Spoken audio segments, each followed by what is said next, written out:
Yes, it's elementary. Indeed, Watson. When you eliminate the impossible, then that which remains, no matter how improbable, must be. Bill Nye the Science Guy. Bill Nye the Science Guy. Bill Nye the Science Guy. Bill Nye the Science Guy. Inertia is a property of matter. Bill Nye the Science Guy.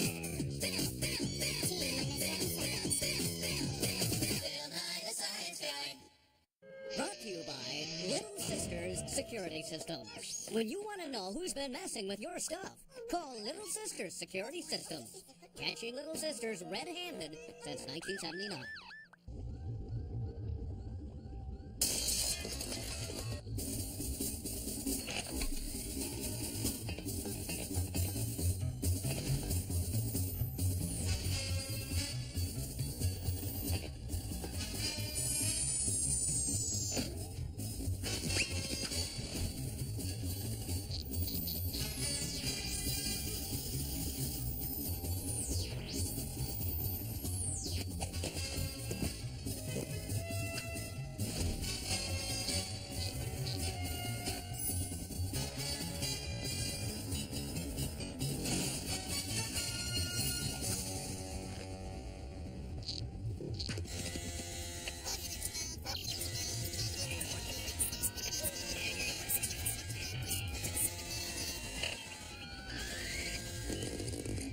Scientists like you and me learn things by studying the world around us. We look for clues, evidence, traces of things. That way we can see what happened even when nobody was looking. It's all part of what we call forensics, from old Latin words that mean out in the open for discussion. Forensic scientists can learn what happened in ancient times, at the scene of a crime, at a car crash or a train wreck, or when something winds up missing, like the top secret box of science. This is the scene of a crime, and the first thing we do is nothing. We don't want to disturb any of the evidence, any of the traces left behind. Take a look at this. It's not a group of fingerprints. It's the impression left by somebody wearing a glove on his right hand. And over there are footprints. Everywhere you go, you leave traces behind. So I say whoever did this came in from the outside through that door. Went along the catwalk, down the fire pole, got through the laser fence alarm without setting it off, took the plastic cover off, grabbed the top secret box of science, and made his escape that way. All we have to do is find somebody who walked in the mud, knew his way around the lab, and wore size 12 shoes.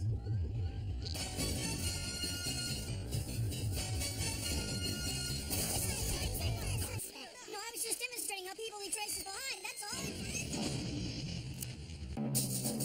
Tonight, Unsolved Mysteries.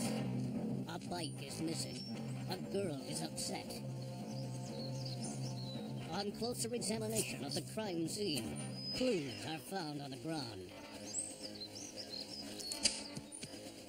Using forensic reasoning, and by following the trail of ice cream, the culprit is found.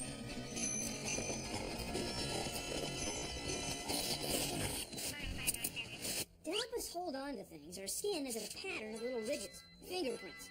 And to keep our skin soft and supple, our skin is oily. So when we grab hold of something, we leave a pattern of oily ridges, fingerprints. Now, you may have heard that no two people have exactly the same fingerprints. Well, it's true. And scientists can see fingerprints by dusting them with a fine powder, like here at the crime lab. Or we can get fingerprints from a person, like this.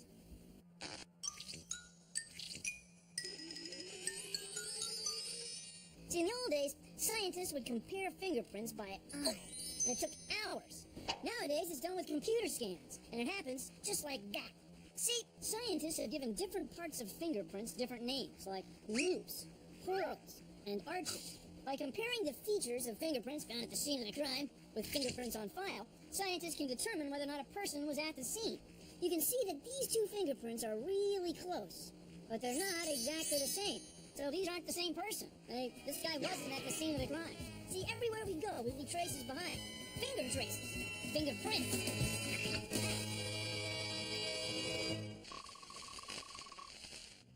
Animals aren't the only things that leave tracks. Cars and bicycles do too.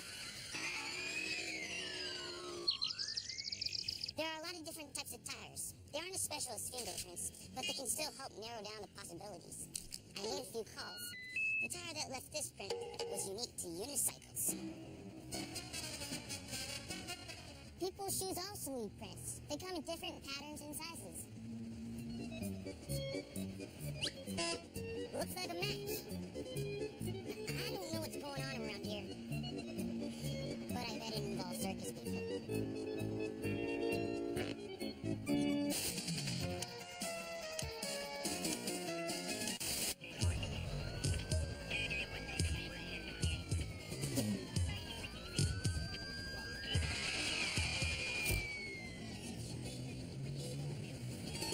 The most important thing an investigator can do when arriving at the scene of the crime is preserve it, protect it. Don't allow any visitors. Investigators will arrive to take photographs, collect evidence, and interview witnesses. You see, a crime scene is like a puzzle. Pieces can be scattered about, even hidden. You don't want to lose it, so keep the crime scene secure.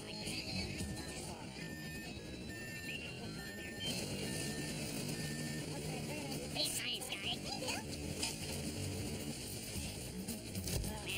I guess a mannequin fell off the truck.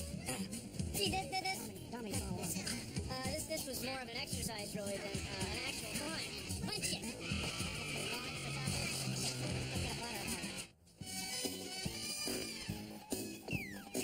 Somebody has definitely been drinking my cherry soda. But who? I know what I can do. Put a couple of drops of instant glue and a piece of tinfoil, like this. The chemicals in the glue stick to the moisture and oils in the fingerprint, making it more visible. Now put the tinfoil and the cup in an airtight container. Leave it for about an hour. See, every individual has their own set of fingerprints.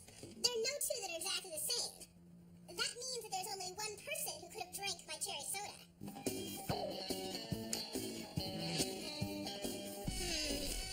Not him. Not her. Not a chance. Not enough clues. Wait. Is that it? Oh, yeah. So there's only one person who could have drank my soda. Science guy. What?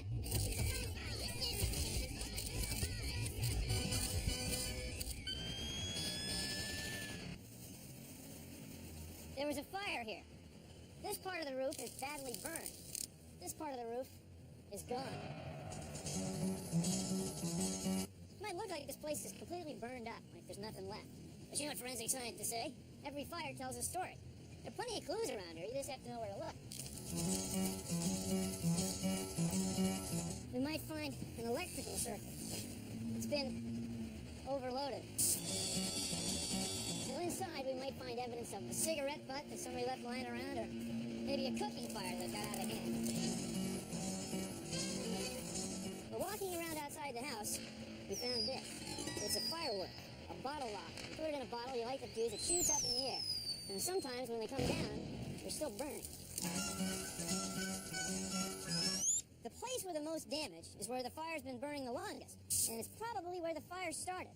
It looks like right about there, on the roof, not downstairs. Scientists get samples of the material that was burning in the fire. In a lab like this one, we can analyze it with an instrument like this. It's a gas chromatograph. It's an instrument that measures traces of chemicals. We only need a tiny sample to figure out what chemicals were burning. If we find traces of flammable chemicals, like the chemicals in the gunpowder, then we're pretty sure that the bottle rocket was involved in starting the fire. Because here's the thing. Fires are always started by something or someone. They always leave traces behind. If you sift through the clues, you can figure out what happened.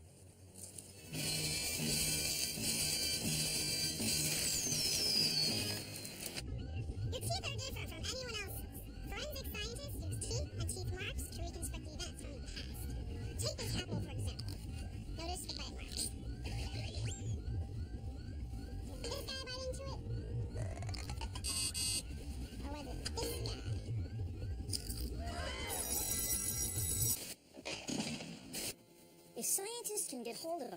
of somebody, their blood, snot, spit, or a flake of skin, scientists can identify that person because inside almost every cell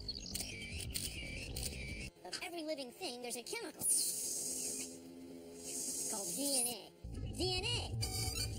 DNA. DNA. Deoxyribonucleic acid. DNA contains the instructions to make a living thing, like a person. And since every person is different, everybody's DNA is different.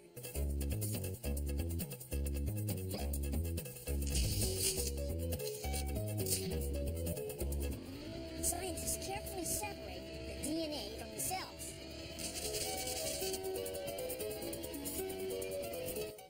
Then, they electrophoretically spread it out. This is DNA. Then scientists make a DNA print. It's like a chemical fingerprint. And no two people have exactly the same DNA print, unless they're identical twins. Yeah, this is some of the most powerful forensic evidence you can have, because no two people have the same DNA. They're all a little bit different. Wait a second. These are identical. These are the same. These are identical. These are the same. Oh, look. These are the same guy. That's just a cheap disguise. These guys have identical DNA. One is the same person. I mean, you wouldn't recognize him at first because of that disguise, but that's the same guy. We've got you, pal, because we've got your DNA right here. Curses! Foiled again.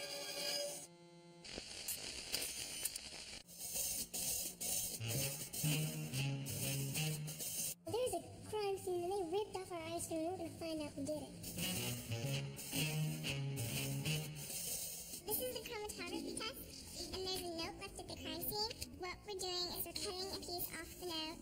The water will crawl up to the ink, and it will turn the ink into different colors. We have different pens here, all labeled different numbers, and all the suspects had pens. And we have to match it up with the colors that the note turned to figure out which pen wrote this note. Look, this turns the same color as the mystery, and it's number 2. It's important to record your results so you don't forget. See, but this one starts small and gets big. I'm doing the mystery thread that came from the crime scene. The acrylic thread burned different from the other threads because it burned a lot faster. I don't think the mystery thread was an acrylic thread. If there's like any other little speck or anything, we'll have to inspect that too. Well, we put together all the clues and did all the tests. The fingerprints matched those what was over there. And then he's wearing blue cotton. And finally, now we know who took our ice cream. I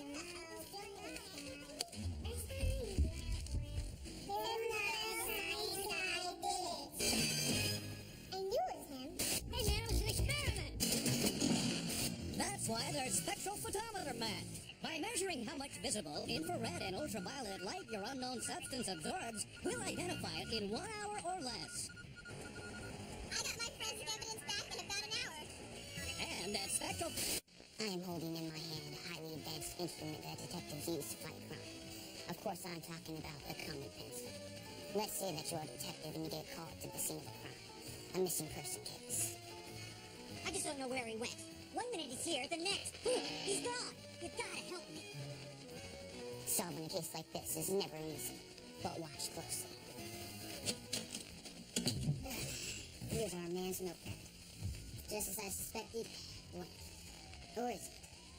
When someone writes on a pad like this, the pen presses down on the paper underneath, deforming the fibers into hills and valleys.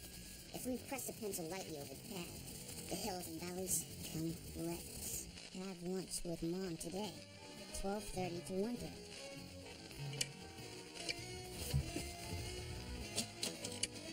Well, did you find him? Don't worry, I think you'll see your man again real soon. A pencil. No good detective leaves home with that. When someone dies, scientists often perform what's called an autopsy. That's from a Greek word that means to see with one's own eyes. And that's just what scientists do. They examine the body, take samples to reconstruct the cause of death, figure out what happened. Thank you. This victim was decapitated after having his neck broken, stuffed with a starchy substance, and exposed to heat, I'd say 175 degrees Celsius for at least 3 hours. Unlike most autopsies, this one's making me kind of hungry. Where'd everybody go? Everybody can identify a zebra skin, but it is much more difficult to identify one or two hairs from a zebra and determine it did indeed come from a zebra. The role of a forensic scientist is to connect the victim with the crime scene and the suspect. We use blood and tissue to run tests using protein and DNA techniques to determine what the species is of the evidence item, as well as to solve the mystery of where an animal might have come from. This is the part of the lab called pathology, when one determines the cause and manner of death of the victims. In this case, the victim happens to be an eagle. If you imagine a triangle, and at each tip of the triangle we place the suspect, the victim, and the crime scene. Through evidence we can connect all three, then we have reconstructed the history of what has happened to that particular victim, in this case an animal. Being a forensic scientist can be very rewarding because sometimes you're protecting an endangered species that otherwise have no protection. Other times it can be very depressing because items come to us which really show the nature of man for killing things, sometimes unnecessarily.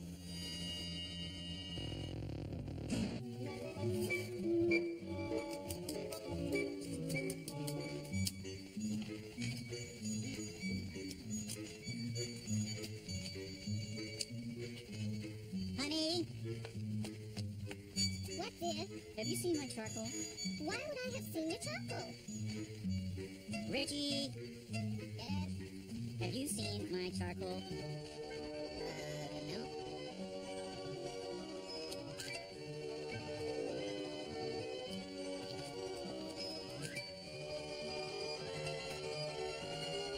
What's the meaning of this? Richie, how could you?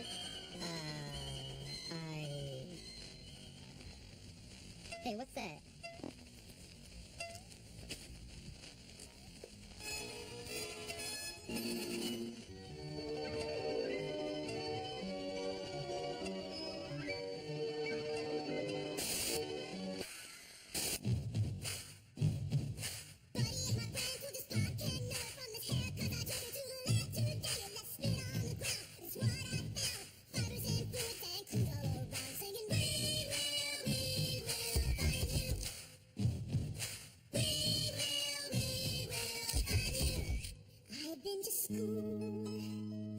Studied much crime. Asked the right questions. Who, when, where, when, and why. DNA test. I've done a few. I've seen my share of that new microscope. It's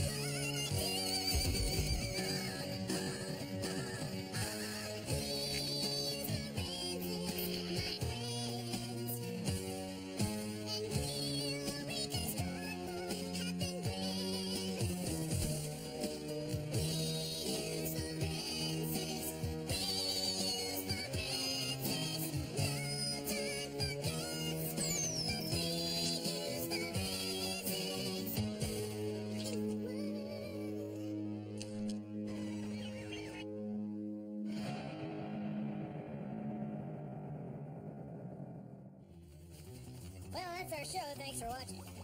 Hope we solved some forensic mysteries for you.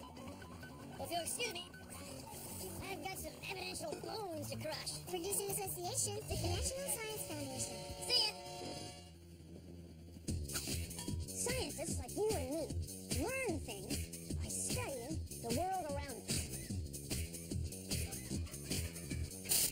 They may not look like it, but let's face it, it hasn't been here.